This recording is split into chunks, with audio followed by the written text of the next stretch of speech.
ఈరోజు బడ్జెట్ చూస్తే చాలా బాధాకరంగా ఉన్నది. ఎందుకంటే ఫైనాన్స్ మినిస్టర్ పొజిషన్లో నిర్మలా సీతారామన్ గారు ఎంత అన్ఫిట్ అని చెప్పి స్పష్టంగా తెలుస్తున్నది. ఒక భారతదేశంలో మ్యానుఫ్యాక్చరింగ్ సెగ్మెంట్ అనేది బ్యాక్ బోన్ మన జీడిపి కాంట్రిబ్యూషన్కి. కానీ ఈరోజు మ్యానుఫ్యాక్చరింగ్ సెగ్మెంట్ ఆల్ టైమ్ లోవులు ఉన్నది. జీడిపి మన భారతదేశంలో గత 10 సంవత్సరాల నుంచి అతి తక్కువ రేట్లో ఉన్నది.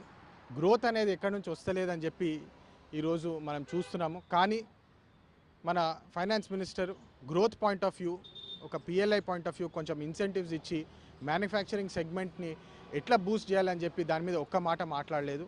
PLI schemes, incentive schemes manufacturing సెగ్మెంట్కి ఇచ్చి అది ఎంప్లాయ్మెంట్ జనరేషన్ తోటి టైఅప్ చేస్తే ఈరోజు చాలా బాగుంటుండే, మనకు చాలా అవసరం కూడా అని చెప్పి వాళ్ళు గమనించలేకపోయినారు. మీరందరూ చూస్తున్నారు, గత 10 సంవత్సరాల్లో సంవత్సరానికి 2 కోట్ల ఉద్యోగాలు ఇస్తామని చెప్పి ఏదైతే వాళ్ళు హామీ ఇచ్చినారో దాంట్లో వాళ్ళు ఫెయిల్ అయిపోయినారు. 10 సంవత్సరాల్లో 20 కోట్ల మందికి ఉద్యోగాలు రావాల్సింది. కానీ ఈరోజు మనం అన్ఎంప్లాయ్మెంట్ రేటు కూడా ఆల్ టైమ్ హైలో ఉందని చెప్పి చూస్తున్నాము. ఫైనాన్స్ మినిస్టర్ ఈరోజు ఇది గమనించి ఫిజికల్ డెఫిసిట్ ఎట్లా తక్కువ చేయాలి, అన్ఎంప్లాయ్మెంట్ రేట్ ఎట్లా తక్కువ చేయాలి, దానికి ఇన్సెంటివ్ స్కీమ్స్ ఇచ్చి మ్యానుఫ్యాక్చరింగ్ సెగ్మెంట్ని బూస్ట్ ఎట్లా చేయాలి, దానికి ఇన్సెంటివ్స్తో పాటు ఎంప్లాయ్మెంట్ క్రియేషన్ ఎట్లా చేస్తామని చెప్పి అది మాట్లాడకుండా కేవలము పట్నా, బీహారు, పట్నాకు ఒక ఎయిర్పోర్ట్ అని చెప్పి వాళ్ళ సోదరులకు హ్యాపీ చేద్దామని చెప్పి ఏదైతే బడ్జెట్ ఇచ్చినారో ఇది అట్టర్ ఫ్లాప్ బడ్జెట్. మరో ముఖ్యమైన విషయం ఏంటంటే తెలంగాణ నుంచి మన చీఫ్ మినిస్టర్ గారు ఎన్నోసార్లు ఫైనాన్స్ మినిస్టర్ని కలిసి మా అప్పులు చాలా ఉన్నాయి, ఈ అప్పుల రీస్ట్రక్చరింగ్ చేయాలి, రేట్స్ తక్కువ చేయాలి, చాలా హై రేట్స్లో లోన్స్ తీసుకున్నాము, దీంట్లో మీ మద్దతు కావాలని చెప్పి అనేక సార్లు మేము పోయి ఫైనాన్స్ మినిస్టర్ని రిప్రజెంట్ చేసినా దాన్ని కంప్లీట్గా ఇగ్నోర్ చేసినారు. బీజేపీ పార్టీకి తెలంగాణ మీద అస్సలు ప్రేమ లేదని చెప్పి ఈరోజు తెలిసిపోతుంది.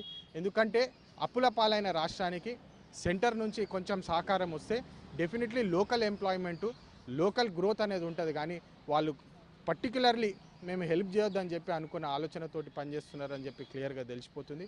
మరో ముఖ్యమైన విషయం ఏంటంటే దళిత్ కమ్యూనిటీ, మేము అందరము గత 3000 సంవత్సరాల నుంచి ఏదైతే దళిత్ కమ్యూనిటీ మీద వాళ్ళు ప్రెషర్ పెట్టినారో, అన్టచబిలిటీ అని చెప్పి ఏదైతే హీనంగా చూసినారో దానికి పరంగా ఈరోజు కూడా బ్యాక్వర్డ్ కాస్ట్ అని చెప్పి వెనుకబడిపోయి ఉన్నారు దళిత్ కమ్యూనిటీ అందరికీ. నా డిమాండ్ ఏంటంటే పర్టిక్యులర్లీ దళిత్ కమ్యూనిటీ వర్గాలు ఉన్న వాళ్ళకి స్పెషల్ ట్యాక్స్ కన్సెషన్స్. ఎందుకంటే ఒక కమ్యూనిటీ ముందుకు పోవాలంటే వాళ్ళకి సహకారం అవసరము. స్పెషలీ బడుగు బలహీన వర్గాలను మీరు చూస్తే దళితుల్లో చాలా వెనుకబడిపోయి ఉన్నారు. గత 3000 సంవత్సరాల నుంచి ఏదైతే వాళ్ళు ఫోర్స్ పెట్టి వాళ్ళ దళితులని కించపరిచి చూసినారో, ముందుకు వెళ్ళాలంటే బ్యాక్వర్డ్ కాస్ట్ దళితులకు స్పెషల్ ట్యాక్స్ కన్సెషన్స్ ఉండాలని చెప్పి ఈరోజు మేము డిమాండ్ చేస్తున్నాము. ఈ ప్రభుత్వం ఏదైతే ఉన్నదో దళితులకు కూడా ప్రేమ లేదు, దళితులను ముందు తీసుకెళ్లాలనే ఆలోచన కూడా లేదని చెప్పి స్పష్టంగా తెలిసిపోతుంది.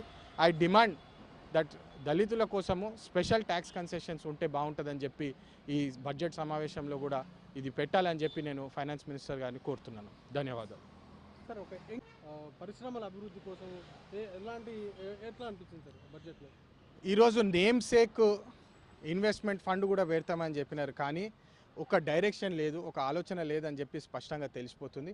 జస్ట్ ఒక ఇన్వెస్ట్మెంట్ ఫండ్ పెడతామని చెప్పి అనౌన్స్ చేసినారు, కానీ దాంట్లో ఇన్సెంటివ్ స్కీమ్స్ ఏముంటాయి, దాంట్లో అమౌంట్ ఎంత పెడతాము, యూత్కి, యంగ్ ఆంటర్ప్రెన్యూర్స్కి ఎట్లా బూస్ట్ చేస్తారు, యంగ్ ఎంటర్ప్రెన్యూర్స్కి మరి దళిత్ ఎంటర్ప్రెన్యూర్స్కి కూడా ఈ దేశంలో ఆల్మోస్ట్ 20-25% దళిత్ కమ్యూనిటీ ఉన్నది, వాళ్ళని ముందు తీసుకెళ్లాలని చెప్పి వాళ్ళ ఆలోచన లేదని చెప్పి స్పష్టంగా కనపడుతుంది. ప్లస్ మీరు రీసెంట్గా చూస్తున్నారు, ఓపెన్ ఏఐ గురించి మాట్లాడుతున్నారు, మళ్ళీ ఇప్పుడు డీప్ సీక్ అని చెప్పి మాట్లాడుతున్నారు, కానీ ఇండియా నుంచి ఇట్లాంటి టాలెంట్ ముందుకు వస్తలేదు. ఎందుకంటే గవర్నమెంట్ కూడా ఎంకరేజ్ చేస్తలేదు. నేను చాలా బిజినెస్ కమ్యూనిటీస్లో కలిస్తే కూడా చైనాలో the entrepreneur works with the government అని చెప్పి అంటారు, కానీ ఇండియాలో the entrepreneur working in spite of the government అని చెప్పి. అంటే ఎన్ని కష్టాలు ఉన్నా ఆంటర్ప్రెన్యూర్ ఒక్కడే కొట్లాడి ముందుకెళ్ళాలి, కానీ గవర్నమెంట్ నుంచి సహకారం రాదని చెప్పి ఈ బడ్జెట్ నుంచి కూడా స్పష్టంగా తెలిసిపోతుంది. ఆంటర్ప్రెన్యూర్స్కి specially manufacturing segment and IT సెగ్మెంట్కి అశ్విని వైష్ణవ్ గారు కూడా ఉన్నారు. వరల్డ్లో ఏం టెక్నాలజీస్ వస్తున్నాయి, సెమీ కండక్టర్స్ కానివ్వండి, ఏఐ కానివ్వండి, దాంట్లో మన టాలెంట్ని ఎట్లా పూజ్ చేయాలి, ఎట్లా వాళ్ళని ఎడ్యుకేట్ చేయాలి, ఎడ్యుకేట్ చేసి వాళ్ళకి ఇన్సెంటివ్స్ ఇచ్చి స్టార్టప్స్ రంగంలో పెట్టాలని చెప్పి ఆలోచన లేదు. ఇది బీజేపీ అట్టర్ ఫ్లాప్ షో అని చెప్పి మనకు తెలిసిపోతుంది. ధన్యవాదాలు.